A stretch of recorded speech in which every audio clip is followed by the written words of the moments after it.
There's a new stud in town. What'd you hear about him?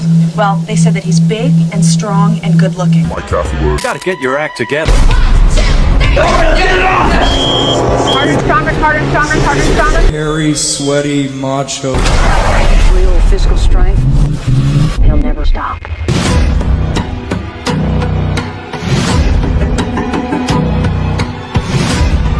If I'm being very honest, I'm not sure that as I've gotten older, I've been able to identify the right thing to do any better. But I'm pretty confident that as I've gotten older, I've become a lot more adept at identifying what's wrong. In the fallout from this horrific Rob Reiner tragedy, a lot of people have felt really compelled to point out the hows and the whys of this entire situation. It's my belief that this situation was born from a malady that America has been suffering from for quite a long time. And that is the sickness of misunderstanding. You know, whether it's through naivete or deliberate denial, America does not spiritually or intellectually understand the disease of addiction. I really go out of my way to never be a know-it-all, and the know-it-all is something that's a lot more common in this digital media age. It used to be pretty difficult to even develop a forum to be a charlatan, and nowadays the eyes and ears of the world seem pretty readily available. And just because I'm an addict and an alcoholic does not mean that I have this whole thing figured out, but it does give me meaningful insight. I am by no means an expert, but I have 23 years of sobriety. That means I have a pretty massive dog in this fight. In those 23 years of recovery, I have watched with 100% absolute certain odds that when a drug addict or an alcoholic is treated by any other means than utter, relentless, total conviction and complete commitment from them and their loved ones, that person is going to die or kill someone.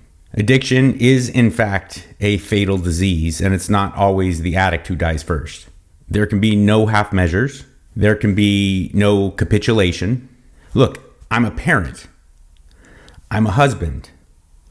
I happen to be lucky enough to have a lot of great friends and family. I understand the reluctance to subject your loved ones to something that they find immediately horrible and uncomfortable. Most parents especially have this instinctive desire to prevent their children from seeing any level of immediate harm. And this is where the misunderstanding comes in. There is no harm greater than what the disease of addiction can bring.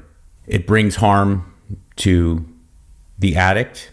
It brings harm to his or her family and loved ones. And it brings harm to the collective society around them as a whole. No parent wants to turn their kids into the cops, but you must. No spouse wants to take the kids and flee, but it's imperative.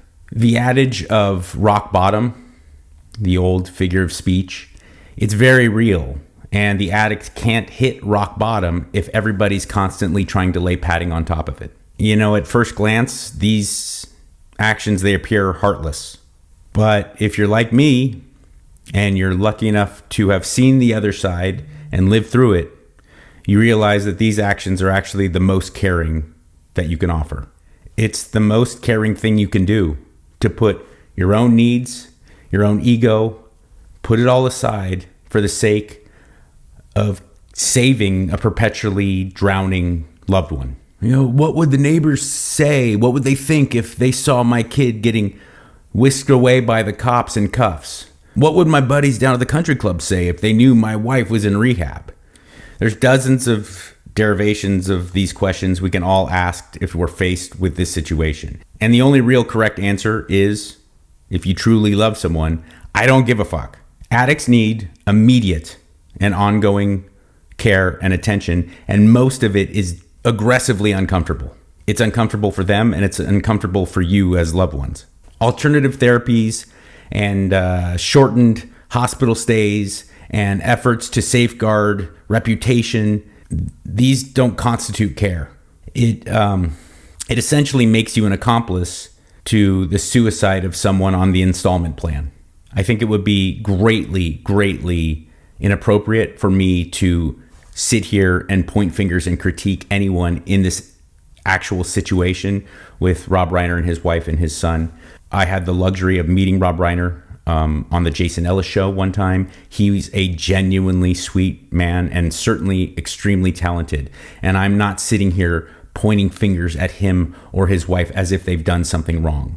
I'm simply using this horrible situation as a way to make a point that it is representative of a lot of situations that we do see, especially in the celebrity world, but also in life as a whole. That we, thinking that we're being caring, thinking that we're being loving, thinking that we're being nurturing, look for ways to avoid doing what is genuinely nasty and uncomfortable, but totally vital. And that is dealing directly with someone's disease of addiction. It's a clunky metaphor, but it's a metaphor nonetheless that I think can give you some insight.